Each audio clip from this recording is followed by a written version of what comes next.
नमस्कार, देवभूमि एक्सप्रेस देख रहे हैं आप और मैं हूं आपके साथ दिशा। अब हेडलाइंस के बाद सीधे खबरों का रुख करेंगे। मुख्यमंत्री पुष्कर सिंह धामी ने अपने कैबिनेट सहयोगियों के साथ अयोध्या में रामलला के दर्शन किए।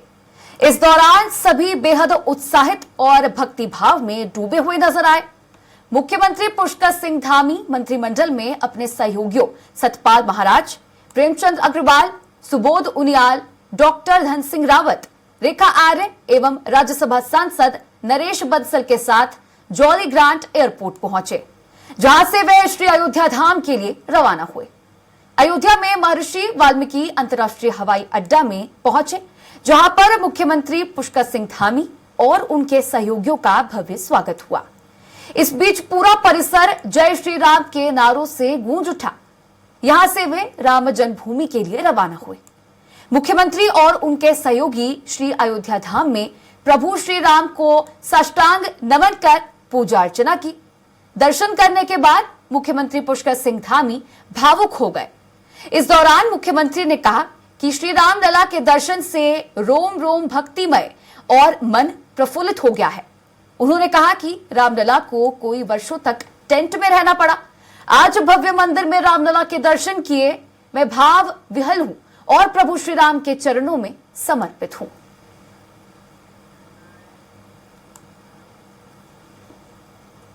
उत्तराखंड की राजनीति गरमाई हुई है।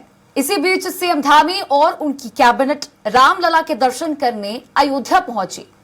इसी में भाजपा प्रवक्ता हनी पाठक का कहना है कि रामलला 500 साल बाद राम मंदिर में विराजमान हुए हैं और हम सब उनकी प्राण प्रतिष्ठा के साक्षी बने हैं। सीएम धामी उनके दर्शन प्राण प्रतिष्ठा के दिन से ही करना चाहते थे, मगर श्रद्धालुओं की भारी भीड़ के कारण वे दर्शन नहीं कर पाए।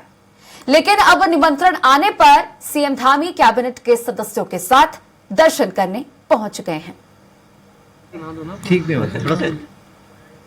देखिए, बहुत सौभाग्य की बात है कि हमारे राम विराजमान हुए हैं, रामलला हमारे विराजमान हुए हैं अयोध्या में। तो ये एक सौभाग्यशाली हैं हम सभी जो उनका दर्शन कर रहे हैं और उनके प्राण प्रतिष्ठा के हम लोग साक्षी बने हैं। तो आज वहाँ पे दर्शनार्थियों की लंबी भीड़ के कारण इस बीच नहीं जाना हो पा रहा था, लेकिन वहाँ से अब निमंत्रण आया है तो सभी कैबिनेट के साथ हमारे यशस्वी मुख्यमंत्री श्री पुष्कर सिंह धामी जी रामलला के आशीर्वाद लेने के लिए वहाँ पहुंचे।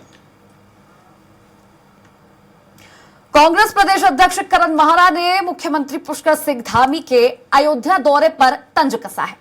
करण माहरा ने कहा कि हम ईश्वर से राज्य के मुख्यमंत्री पुष्कर सिंह धामी को राज्य के विकास पर ध्यान देने की सद्बुद्धि देने की प्रार्थना करते हैं। आगे करण माहरा ने प्रदेश के इष्ट देवी देवताओं पर भी ध्यान देने की मुख्यमंत्री से अपील की है। बता दें कि मुख्यमंत्री पुष्कर सिंह धामी अपने कैबिनेट के सहयोगियों के साथ प्रभु श्री राम के दर्शन के लिए अयोध्या गए हैं। देखिए, बहुत सौभाग्य की बात है कि हमारे राम विराजमान हुए हैं, रामलला हमारे विराजमान हुए हैं अयोध्या में। तो ये एक सौभाग्यशाली हैं। देहरादून के राजभवन में राज्यपाल ने प्रेस वार्ता के माध्यम से आयोजित किए जाने वाले बसंतोत्सव कार्यक्रम की तिथि की घोषणा कर दी है। उन्होंने कहा कि आगामी 1 मार्च से 3 मार्च तक बसंतोत्सव 2024 का आयोजन किया जाएगा। आपको बता दें कि हर वर्ष कृषकों में पुष्प उत्पादन के प्रति रुचि बढ़ाने के लिए बसंतोत्सव का आयोजन किया जाता है। वहीं इस बार भी 35 विभाग बसंतोत्सव कार्यक्रम में प्रदर्शनियां लगाएंगे, जिसमें थूनर पुष्प मुख्य आकर्षण का केंद्र रहेगा। कार्यक्रम के दौरान प्रत्येक दिन सांस्कृतिक कार्यक्रम भी आयोजित किए जाएंगे। राज्यपाल गुरमीत सिंह ने बताया कि बीते वर्ष लगभग 2.5 लाख लोग प्रदर्शनी देखने पहुंचे थे।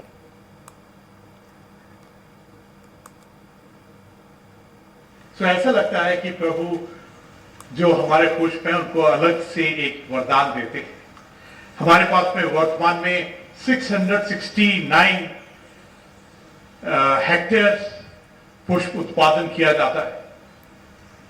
ये पहले से काफी वृद्धि हुई है। देहरादून में आगामी लोकसभा चुनाव के मद्देनजर बीजेपी ने तैयारियां तेज कर दी है।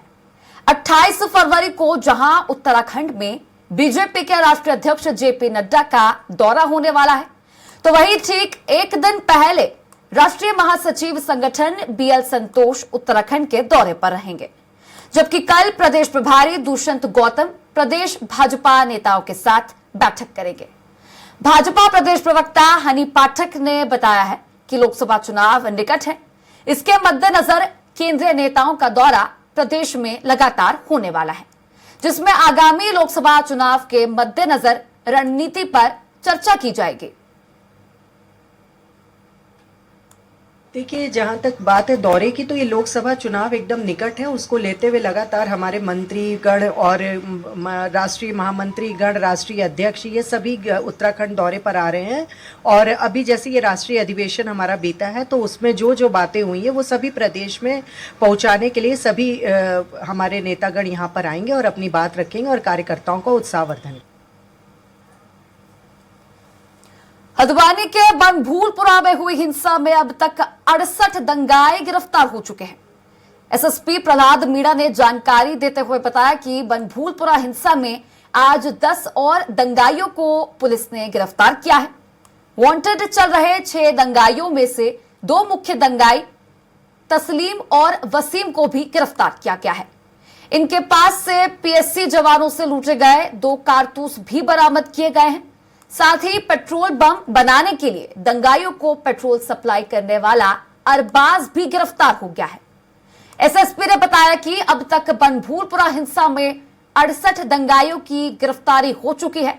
हालांकि मुख्य साजिशकर्ता अब्दुल मलिक अब भी पुलिस की गिरफ्त से बाहर है। बीते 8 फरवरी को बनभूलपुरा में मालिक के बगीचे में अतिक्रमण हटाने के लिए पुलिस और नगर निगम की टीम पर पथराव कर दिया गया था।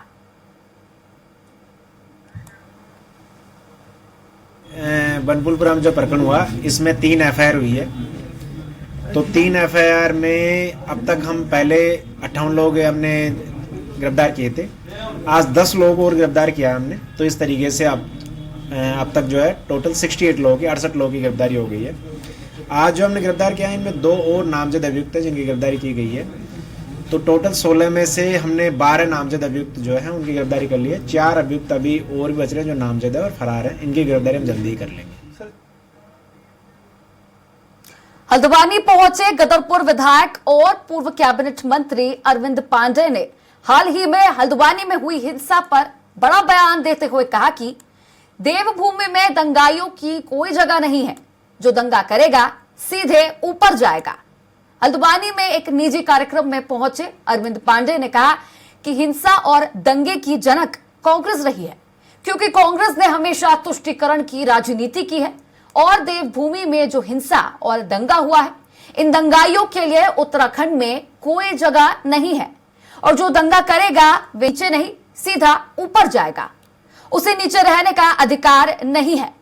यही नहीं, अरविंद पांडे ने कहा कि जो दंगाई होते हैं उनका कोई धर्म और मजहब नहीं होता है, वे सिर्फ जाहिल होते हैं और ऐसे जाहिलों के लिए देवभूमि में कोई जगह नहीं है।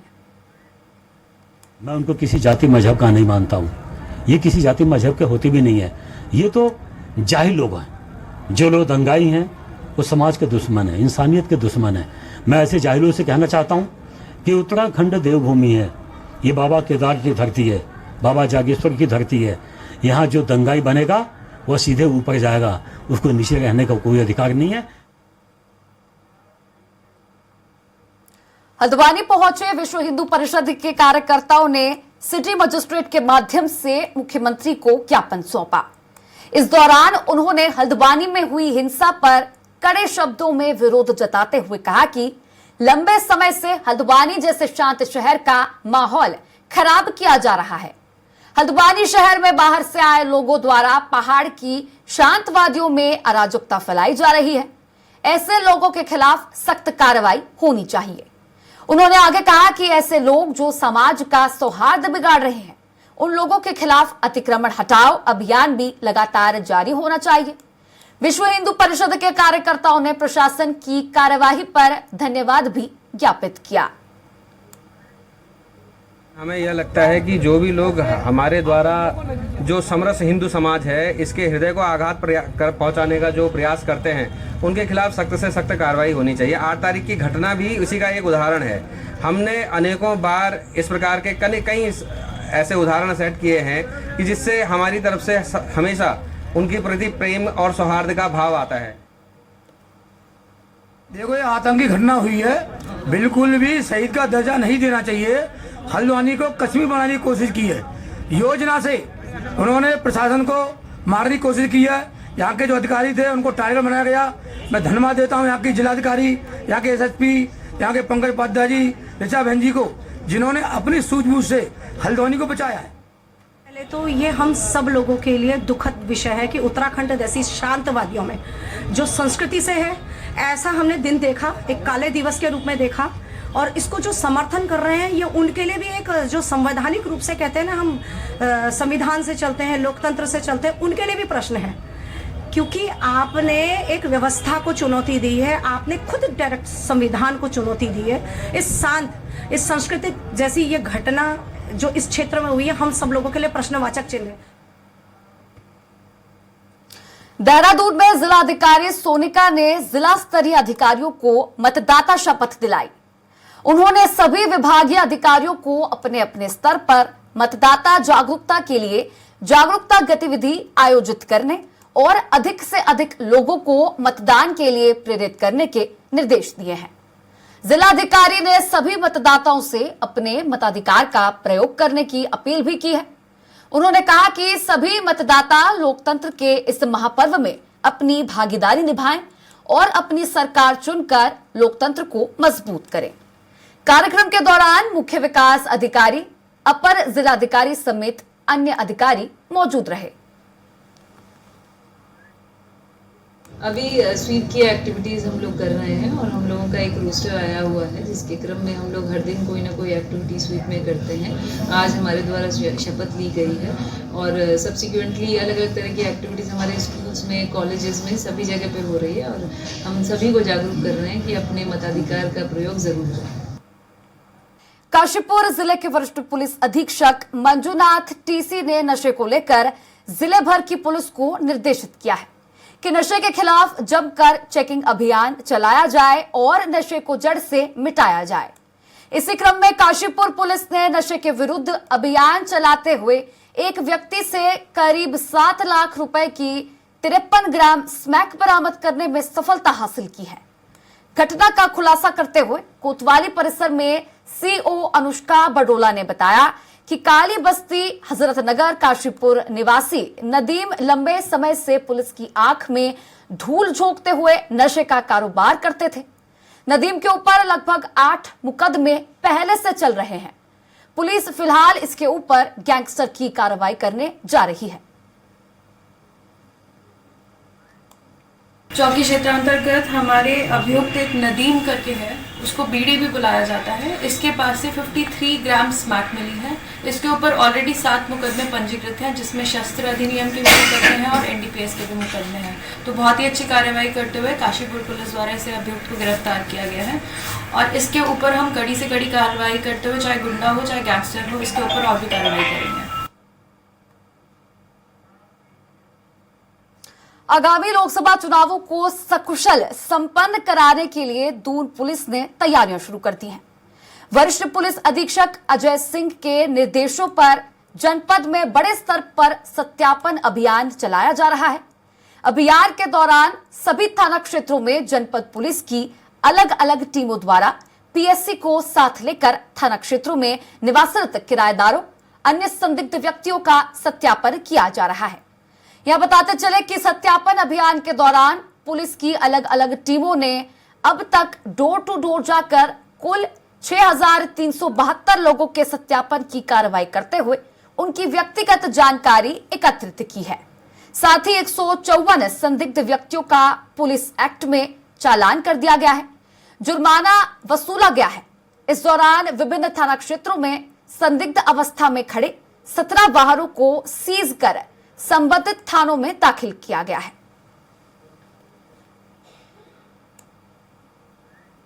रूप से एक साथ जो सत्यापन अभियान चलाया गया था, खासकर ऐसी बस्तियों में, ऐसे मोहल्लों में जहां पर फ्लोटिंग पॉपुलेशन ज़्यादा है, ज़्यादा लोग बाहर से आके निवासरत है, यहाँ व्यवसाय कर रहे हैं, इसमें 6000 से ज़्यादा लोग का सत्यापन किया गया था, जिसमें 1 करोड़ के ऊपर जो है जुर्माना भी लगाया गया ऐसे लोगों पर जिन्होंने सत्यापन अपने किराएदारों का, नौकरों का या जो उनके एम्प्लॉयड उनका नहीं कराया था।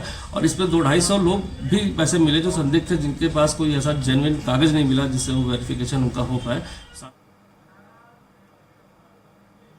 हरिद्वार सिडकुल थाना क्षेत्र में 15 फरवरी को हुई लूट का खुलासा करते हुए सिडकुल पुलिस ने 2 शातिर बदमाशों को गिरफ्तार किया है।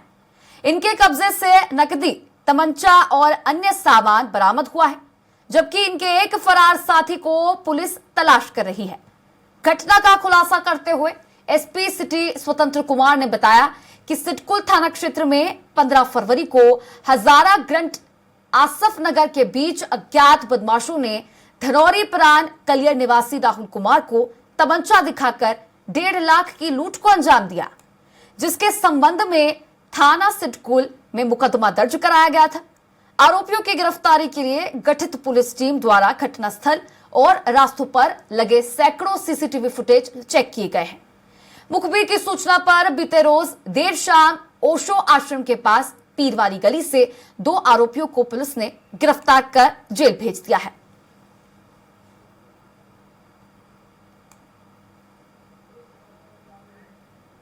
बैंक से जो पेमेंट होता है वो लेने का काम करता था, उसका रेगुलर बेस पे काम चलता था।